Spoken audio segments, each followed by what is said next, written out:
Hello friends, કેમ છો બધા? માહિર્સ વેજ કિચનમાં તમારું સ્વાગત છે. ફ્રેન્ડ્સ, આજે હું તમારી જોડે શેર કરવા જઈ રહી છું એક જ મસાલામાંથી બનતા ભરેલા મરચાં અને એક સબ્જી.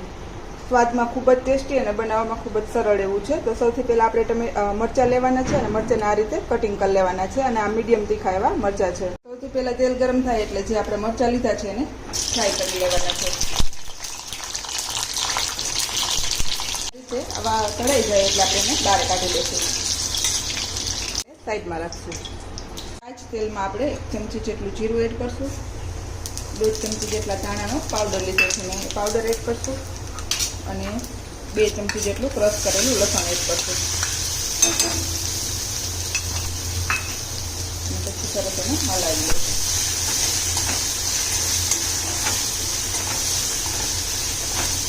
લસણ સરસ એકદમ બ્રાઉન થઈ જાય ત્યાં સુધી એને પકાવી લેવાનું છે.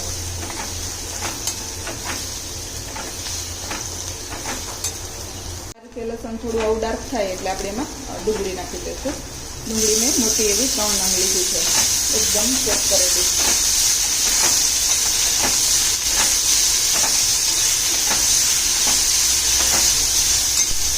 ડુંગળી પણ આવી બ્રાઉન થઈ જાય એટલે આપણે એમાં 1 ચમચી મરચાંનું કટિંગ એડ કરી દેવાનું છે. મરચાં તમે વધઘટ કરી શકો છો તમારી તીખાશ મુજબ. અને ફરી પાછું આપણે એને હલાવી લઈશું. ડુંગળીને આપણે વધારે પકાવવાની જરૂર નથી, કારણ કે ડુંગળીને થોડું પાણી બળી જાય તો આપણે એને પકાવશું.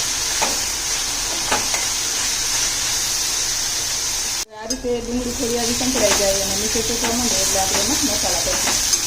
મસાલામાં થોડી હળદર, ઉપરથી હિંગ લેવાની છે, થોડી હિંગ લેશું અને 2 ચમચી ધાણા જીરું પાવડર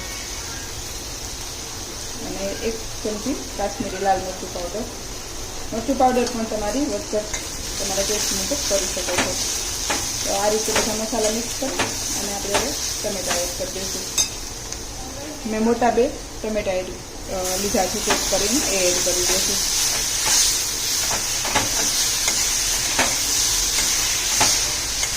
અને ટમેટા જ્યાં સુધી સરસ ગળી જાય ત્યાં સુધી આપણે એને પકાવશું. આ રીતે થોડા ટમેટા ગળી જાય એટલે આપણે એમાં થોડું પાણી એડ કરવાનું છે અને આ પાણીને આપણે ફરી પાછું બાળી લેવાનું છે. આ પાણી નાખવાથી મસાલા છે એ સરસ ખુલી જાય અને ટમેટા અને ડુંગળી સરસ ચડી જાય. તો જ્યાં સુધી આપણે પાણી બળશે ત્યાં સુધી એને પકાવવાનું છે. આ રીતનું પાણી બળી જાય એટલે આપણે થોડી ધાણા ભાજી એડ કરી દઈશું, થોડો આમચૂર પાવડર અને ફરી પાછું એને હલાવી દઈશું.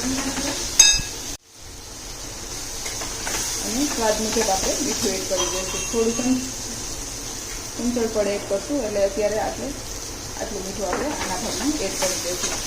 તો હવે આપણો મસાલો છે અડધો રેડી થઈ ગયો છે. આને નીચે ઉતારી લઈશું. 4 બાફેલા બટેકા લીધા છે, એમાંથી આપણે બટેકા જેટલું બહાર લઈ લેવાનું છે અને જે આપણે સ્ટફિંગ બનાવ્યું એ 1 ચમચો લઈ લઈશું અને આપણે સાઈડમાં રાખશું. અને આ મસાલામાં આપણે વધારાના મસાલા કરશું. એમાં થોડી લાલ મરચું પાવડર, થોડી હળદર અને ધાણા જીરું પાવડર. હવે બીજા વાસણમાં 3 ચમચી તેલ લીધું છે અને એમાં તેલ ગરમ થાય એટલે આપણે જીરું એડ કરશું, થોડી હિંગ એડ કરશું અને જે આપણે મસાલો બનાવ્યો એ એડ કરી દઈશું.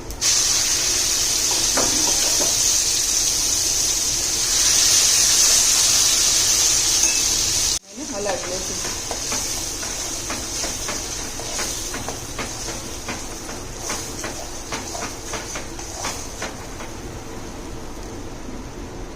આ મસાલો આપણો બનેલો જ છે એટલે તેલ એકદમ સરસ જલ્દી ઠીકું પડી જાય છે. હવે એમાં આપણે પાણી એડ કરશું 1 ગ્લાસ જેટલું અને ફરી પાછું એને ઉકળવા દઈશું.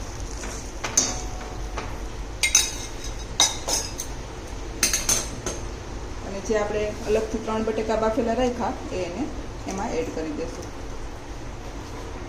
હવે આપણે મસાલાના ભાગનું મીઠું એડ કર્યું હતું એટલે બટેકાના ભાગનું થોડું મીઠું. હવે થોડો ગરમ મસાલો એડ કરશું. વધારે તમને ગમતો હોય તો વધારે એડ કરી શકો છો.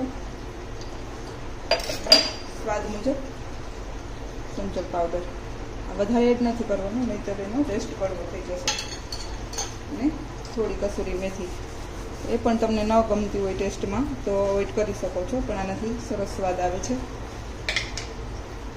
થોડા લીલા મરચાંના કટિંગ. આ શાક એકદમ સ્પાઇસી ટેંગી એવું બને છે, તો લીલા મરચાં એડ કરશું અને થોડી ધાણા ભાજી. હવે આને ઢાંકીને આપણે 7 થી 8 મિનિટ થવા દેશું. સુધી આપણી સબ્જી પાકે છે ત્યાં સુધી આપણે મરચાંનો મસાલો બનાવીશું. તો જે એક બટેકું આપણે અલગ રાખ્યું છે એને આપણે ચોપ કરી લઈશું આવી રીતેથી બાફેલું, અને આ મસાલો છે એની હારે આપણે મિક્સ કરી દઈશું.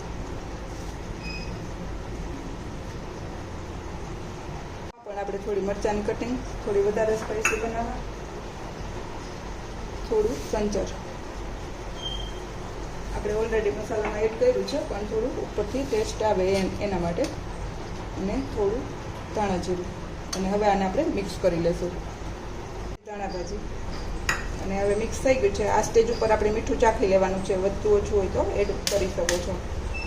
અને હવે જે આપણે મરચાં કટિંગ કરીને ફ્રાય કરીને રાખ્યા છે એમાં આપણે આ મસાલાને ભરી લઈશું.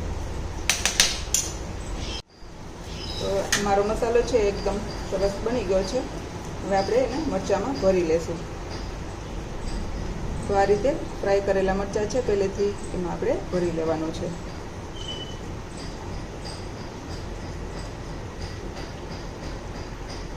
તો આ રીતે આપણે બધા મરચાંને ભરી લઈશું.